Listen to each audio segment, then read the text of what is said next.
السلام علیکم ورحمۃ اللہ وبرکاتہ. زما د اسلامي کوزایب د یوټیوب چینل مینوالو د الله رب العالمین سره زما خوشاله او آباد ساته. الله تعالی د ژوند ټول ضرورت د خپل غیبي خزانو نه پوره کړم.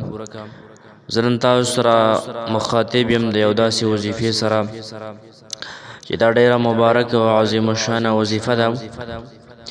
د انسان څومره مشکلات دي، خاص کر مسلمان څومره په قرض کې هاګیر دی او مشکلات دي، زندگی مشکله ده، د رزق تنګسیا ده، رزق نه پوره کېږي، د اولاد مسایل دي.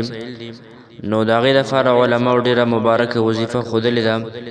د الله رب العالمین د یو صفاتي نوم حضرت شاه منصور بابا رحمت الله علیه وایي هغه یو خط ولیکه د مدینې منورې شیخ العرب والعجم مولانا عبدالغفور عباسی رحمت الله علیه ته.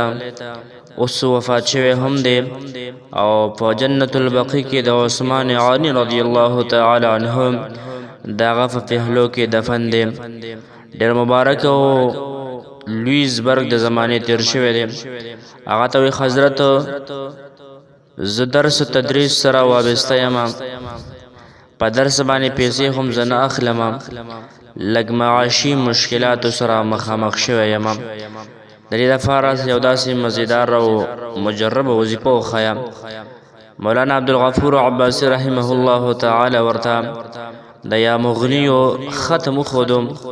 ورته یې ولیکل په خط کې چې حضرت چې کله تاسو د سحر لمونځ وکئ نو په دغه ځای باندې به کښېنئ، اووه پیرې به درود شریف وولولئ، د هغې نه بعد به 1100 پیرې یا مغنیو د دې صفاتي نوم د الله تبارک وتعالی ذکر به کې او الله تعالی به د دې ذکر په برکت باندې ډېر مال حال هغه تعالی درکړي.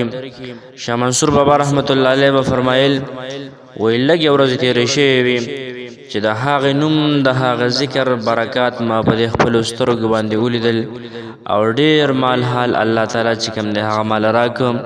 نو محترمو عزیزانو، یا بعضې کسان داسې چې هغوی د عدالتونو په چکرونو کې د تحصیل په منډه تړله کې یا په هغه باندې بې ځایه مقدماتو کې هاګیر وي، نو د هغې دپاره علما د دې وظیفې ذکر ښیي څومره مشکلات د انسان په زندګۍ کې د مسلمان ته پیښ دي.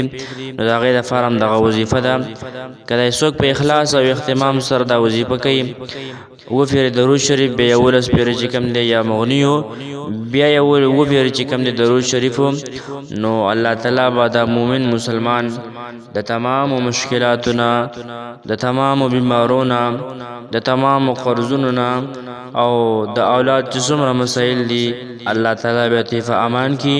الله تعالی به د دې نوم په برکت باندې د مؤمن مسلمان لا ډېر زیات اجر او ثواب، ډېر لوی برکات به د انسان ویني چې د الله تعالی په دې مبارک نوم کې څومره لوی برکت هغه پروت دی.